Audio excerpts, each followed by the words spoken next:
നമസ്കാരം. പുതിയ മാലദ്വീപ് ഭരണകൂടം തീരുമാനിച്ച് ഉറപ്പിച്ചു തന്നെയാണ് കാര്യങ്ങൾ മുന്നോട്ട് നീക്കുന്നത്. ചൈനയുടെ നിരീക്ഷണ കപ്പൽ അടുത്ത മാസം ആദ്യം തലസ്ഥാനമായ മാലയിൽ നങ്കൂരമിടുമെന്ന് മാലദ്വീപ് സർക്കാർ വ്യക്തമാക്കി.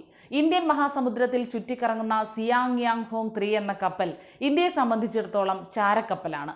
മാലയിൽ നങ്കൂരമിടുമ്പോൾ നിരീക്ഷണത്തിനൊന്നും ചൈനീസ് കപ്പൽ മുതിരില്ലെന്നാണ് മാലദ്വീപിന്റെ വാദം. നാവികരെ മാറ്റുന്നതടക്കമുള്ള കാര്യങ്ങൾക്കാണ് ആ സമയം കപ്പൽ ഉപയോഗിക്കുക. തങ്ങൾ എല്ലായ്പ്പോഴും സൗഹൃദ രാജ്യങ്ങളുടെ കപ്പലുകളെ സ്വാഗതം ചെയ്തിട്ടുണ്ടെന്നും സമാധാനപരമായ ആവശ്യങ്ങൾക്ക് സൈനിക കപ്പലുകൾ തുറമുഖത്ത് നങ്കൂരമിടാറുണ്ടെന്നും മാലദ്വീപ് സർക്കാർ പറഞ്ഞു. ഇത്തരം സന്ദർശനങ്ങൾ മാലദ്വീപിന്റെയും പങ്കാളിത്ത രാജ്യങ്ങളുടെയും ഉഭയകക്ഷി ബന്ധങ്ങൾ മെച്ചപ്പെടുത്തുമെന്നും സൗഹൃദ രാജ്യങ്ങളിൽ നിന്നുള്ള കപ്പലുകളെ സ്വാഗതം ചെയ്യുന്ന നൂറ്റാണ്ടുകൾ പഴക്കമുള്ള പാരമ്പര്യം ഊട്ടിയുറപ്പിക്കുമെന്നും മാലദ്വീപ് സർക്കാർ പറഞ്ഞു. സൗഹൃദ രാജ്യങ്ങളിൽ നിന്നുള്ള കപ്പലുകൾ എന്ന പ്രയോഗം ഇന്ത്യക്ക് നേരെയുള്ള പ്രത്യക്ഷ ആക്രമണം തന്നെയായി കാണേണ്ടി വരും. ന്യൂഡൽഹിയിൽ നിന്ന് അകന്ന് ബീജിങ്ങിനോട് കൂട്ടുപിടിക്കുന്നതിന്റെ വ്യക്തമായ തെളിവും. ഇന്ത്യൻ മഹാസമുദ്ര മേഖലയിലെ ഭൗമ രാഷ്ട്രീയ സൈനിക രംഗത്തെ കാതലായ മാറ്റം കൂടിയാണ് ചൈനയോടുള്ള മാലദ്വീപിന്റെ കൂറുമാറ്റം. 4300 ടൺ ഭാരമുള്ള ചൈനീസ് ചാരക്കപ്പൽ ഗവേഷണ നിരീക്ഷണ കപ്പൽ എന്നാണ് ചൈന വിശേഷിപ്പിക്കുന്നത്. വെള്ളത്തിനടിയിലെ ഭൂചലനങ്ങളടക്കം പ്രകൃതി ദുരന്തങ്ങൾ മുൻകൂട്ടി അറിയാനും ദുരന്തം ലഘൂകരിക്കാനും സഹായിക്കുന്ന ഡേറ്റ ശേഖരണമാണ് കപ്പൽ നടത്തുന്നതെന്ന് ചൈന പറയുന്നു. ഇത്തരത്തിലുള്ള മാപ്പിംഗ് വഴി ഭാവിയിൽ അന്തർവാഹിനികളും ഡ്രോണുകളും മറ്റും ഉപയോഗിച്ച് സമുദ്രത്തെ കൂടുതൽ തങ്ങളുടെ വരുതിയിലാക്കാൻ ചൈനയ്ക്ക് കഴിയും.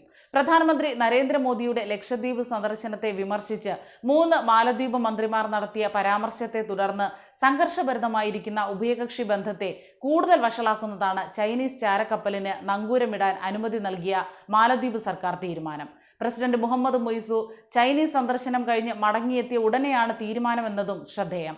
ഷി ജിൻപിങ്ങുമായി 20 സുപ്രധാന കരാറുകളിൽ ഒപ്പിട്ട ശേഷമാണ് മുയ്സു മടങ്ങിയത്. മാലദ്വീപിലേക്ക് കൂടുതൽ വിനോദസഞ്ചാരികളെ അയക്കണമെന്ന് ചൈനയോട് മുയ്സു ആവശ്യപ്പെട്ടത് തന്നെ ഇന്ത്യയിലാക്കിയുള്ളതാണ്.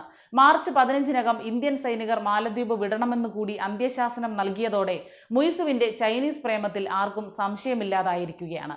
അതേസമയം ഇന്ത്യയിൽ നിന്നുള്ള ഡോർണിയർ വിമാനത്തിന് മാലദ്വീപ് പ്രസിഡന്റ് മുഹമ്മദ് മുയ്സു അനുമതി നിഷേധിച്ചതിനെ തുടർന്ന് 14കാരൻ മരിച്ചതായി കഴിഞ്ഞ ദിവസം ആരോപണമുയർന്നിരുന്നു. മാലദ്വീപിന്റെ ഭാഗമായ വില്ലിങ്ങിലെ എന്ന വിദൂര ദ്വീപിലെ ആൺകുട്ടിയാണ് മരിച്ചത്.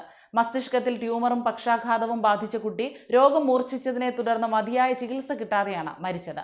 വിദഗ്ധ ചികിത്സ ലഭ്യമാക്കാനായി മാലദ്വീപ് തലസ്ഥാനമായ മാലയിലേക്ക് എയർലിഫ്റ്റ് ചെയ്ത് കൊണ്ടുപോകാനായി കുടുംബം എയർ ആംബുലൻസ് ആവശ്യപ്പെട്ടിരുന്നു.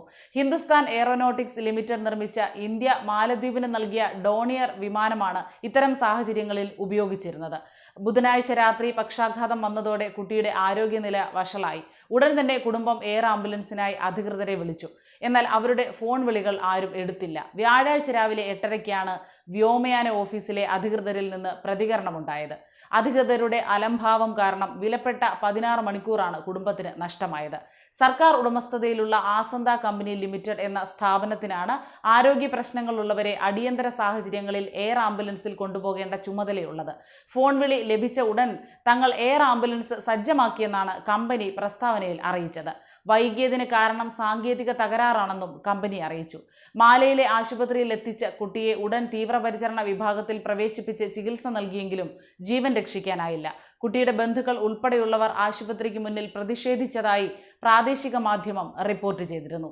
ഇന്ത്യയോടുള്ള പ്രസിഡന്റിന്റെ വിരോധം തീർക്കാൻ ജനങ്ങൾ അവരുടെ ജീവൻ ത്യജിക്കേണ്ടതില്ല എന്ന് എംപിയായ മീക്കയിൽ നസീം എക്സിൽ പോസ്റ്റ് ചെയ്തു. ഇന്ത്യയും മാലദ്വീപും തമ്മിലുള്ള നയതന്ത്ര ബന്ധം വഷളായതിന് പിന്നാലെയാണ് സംഭവം എന്നതും ശ്രദ്ധേയമായിരുന്നു.